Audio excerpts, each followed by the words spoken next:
جب رب بندوبست کر دے، جب اللہ اہتمام کر دے، میرے بھائی ضروری تو نہیں کہ ہم پریشان ہی رہیں کہ یار یہ کام میں نے کیا نہیں، میرے کھاتے ڈال دیا گیا، یار اس جرم کا میں مجرم ہی نہیں اور میرے منہ پہ سیاہی ملنے کی کوشش کی جا رہی، یہ میرا کھاتا ہی نہیں اور لوگ مجھے تکلیف دے رہے ہیں۔ ضروری نہیں کہ آپ ہی وضاحت کریں، میرا رب بھی بندوبست فرما دیا کرتا ہے۔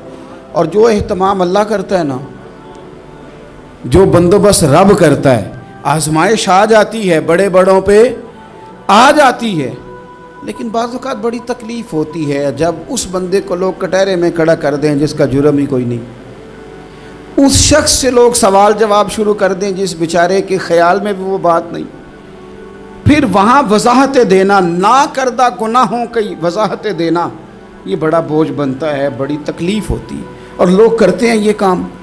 یہ ہمارے دور کا تقاضا ہے، لوگ پہلے آپ کو اپنے حق میں قائل کرتے ہیں، اپنی فرما برداری میں لانا چاہتے ہیں، اگر آپ نہیں آتے تو پھر وہ آپ کو مجرم قرار دے دیتے ہیں، یا میرے ساتھ چل ورنہ پھر میں تیرے خلاف پراپوگنڈا کروں گا۔ دو ہی باتیں۔ حضرت عائشہ صدیقہ رضی اللہ تعالیٰ عنہ فرماتی ہیں، ایک عورت تھی اور اسے نبی پاک صلی اللہ تعالیٰ علیہ وسلم نے وہ کلمہ پڑھ کے مسلمان ہوئی، مدینہ طیبہ آ گئی تو حضور نے مسجد نبوی شریف میں اس کے لیے مکان، ایک سادہ سا کمرہ ساتھ مسجد کے بنوا دیا، وہیں رہنے لگی۔ اکثر وہ سیدہ طیبہ کے پاس آتی تو حضرت عائشہ صدیقہ رضی اللہ تعالیٰ عنہ فرماتی ہیں وہ بڑی باتیں سناتی اور آخر میں کہتی وہ ہار والا دن بھی بڑا عجیب دن تھا اور میرے رب کی قدرتوں کا دن تھا، وہ بھی بڑا عجیب دن تھا۔ سیدہ عائشہ صدیقہ رضی اللہ تعالیٰ عنہ ایک دن فرمانے لگی کہ تو ہار والے دن کا بڑا ذکر کرتی ہے، وہ کیا دن تھا؟ تو خاتون کہنے لگی اماں جی وہ دن تھا جب میرے رب پر بھروسہ اور مضبوط ہو گیا، جس دن میرا اپنے رب پر توکل اور بڑھا، میرے ایمان میں یقین میں اور پختگی آئی۔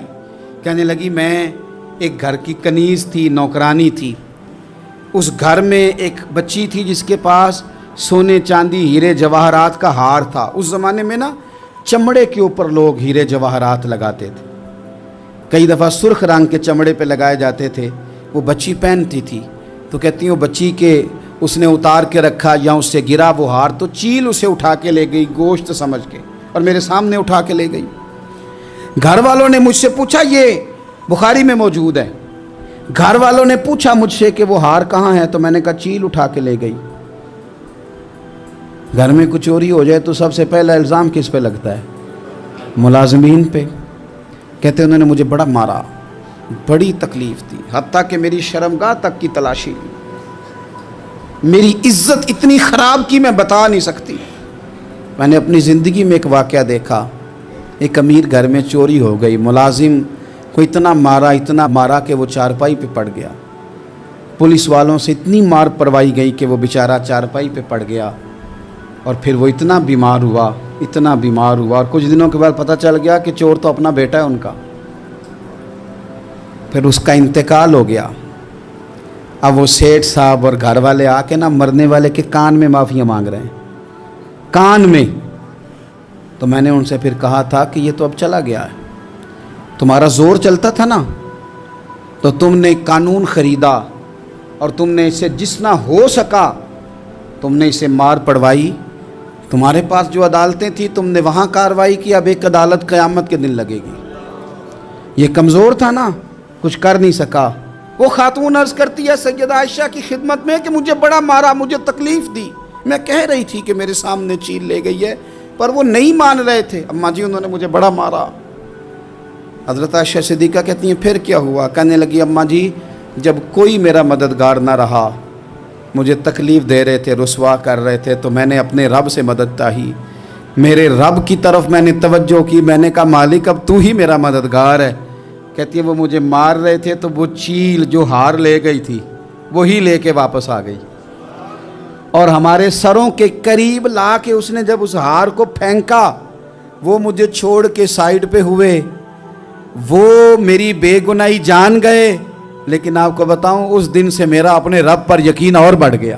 جب انسان پورا ٹوٹ جاتا ہے اور جب کوئی چاروں جانب اس کا مددگار نہیں ہوتا تو رب تو ہوتا ہے نا، اللہ تو اس کا مددگار ہوتا ہے نا، وہ تو پھر اپنے اس بندے کی مدد کرتا ہے نا، پھر وہ تو توانائی دیتا ہے نا، وہ تنہا نہیں چھوڑتا، وہ تو آنسوؤں والوں کے آنسوؤں پہ بڑا کرم فرماتا ہے، وہ تو قسم پرسی میں آ جاتا ہے، اس کی رحمت بڑھ کے استقبال کر لیتی۔ تو بھائی جب آپ پر اللہ کی حکمت کے تقاضے پورے ہونے لگیں اور زندگی میں کبھی کوئی ایسا وقت آئے کہ آپ محسوس کریں کہ تنہا رہ گئے ہیں اور کئی اپنے بھی مخالفین کی جماعت میں نظر آنے لگے ہیں، تو اس وقت پھر دل، روح، زبان اور ذہن کو یکجا کر کے سمجھ لینا کہ جب ساری دنیا ساتھ چھوڑ جاتی ہے تو رب کی رحمتیں اس وقت بھی ساتھ رہتی ہیں اور اللہ کی مدد اس وقت بھی بندے پہ کرم نوازی کرتی ہے۔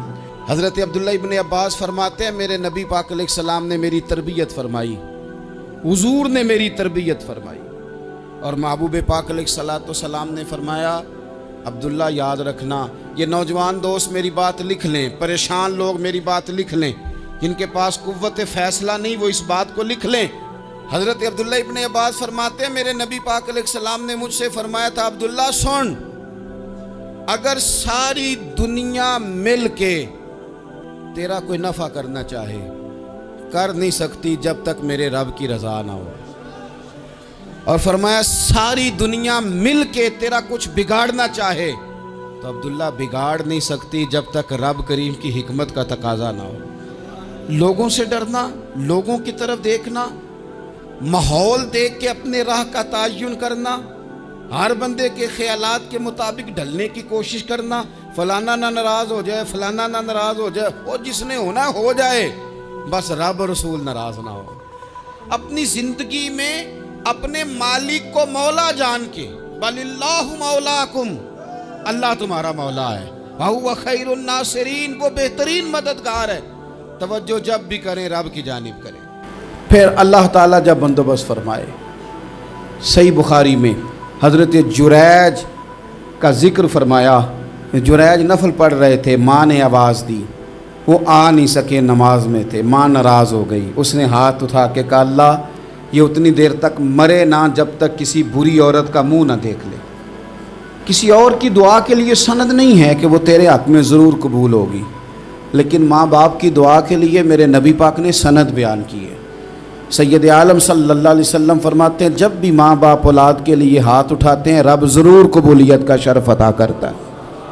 تو جہاں سند موجود ہے نا، کچھ افتتاح باجی سے بھی کرا لینے چاہیے، کچھ کام شروع کرنے سے پہلے صرف اماں سے ہی دعا کرا لینی چاہیے، یہ والا افتتاح بھی بڑے کام کا ہے کیونکہ یہاں سند بیان کر دیا میرے نبی کریم۔ تو جناب جریج کی ماں ناراض ہو گئی، کہنے لگی اللہ اس نے میری بات نہیں سنی، اب تھے تو وہ نیک لیکن رب کریم کی حکمت کا تقاضا ہے، ماں کی دعا کو بھی قبول کرنا تھا، اللہ نے آزمائش میں مبتلا کر دیا۔ والدہ تو چلی گئیں، وہ ایک خیمے میں، ایک کٹیا میں، ایک جھونپڑی میں عبادت کرتے تھے، اللہ کو یاد کرتے تھے، رب رب کرتے تھے، اور لوگ ان کی بڑی تعریف بھی کرتے تھے، لوگ ان کے ارادت مند بھی تھے، عقیدت مند بھی تھے، اہل محبت بھی تھے۔ ایک عورت آ گئی، بس وہ اللہ کی حکمت پوری ہونی تھی، اس نے آ کے پہلے تو انہیں اپنی طرف مائل کرنا چاہا، جب نہ مائل ہوئے تو الزام لگا دیا۔ پہلے اس نے قائل کیا، جب جناب جنید قائل نہ ہوئے تو اس نے قریب ایک چرواہا تھا، اس چرواہے کے ساتھ جا کے منہ کالا کیا، مقررہ وقت پہ بچہ پیدا ہو گیا۔ لوگوں نے کہا کس کا ہے؟ کہنے لگی اس خانقاہ میں، اس حجرے میں عبادت کرنے والے کا ہے۔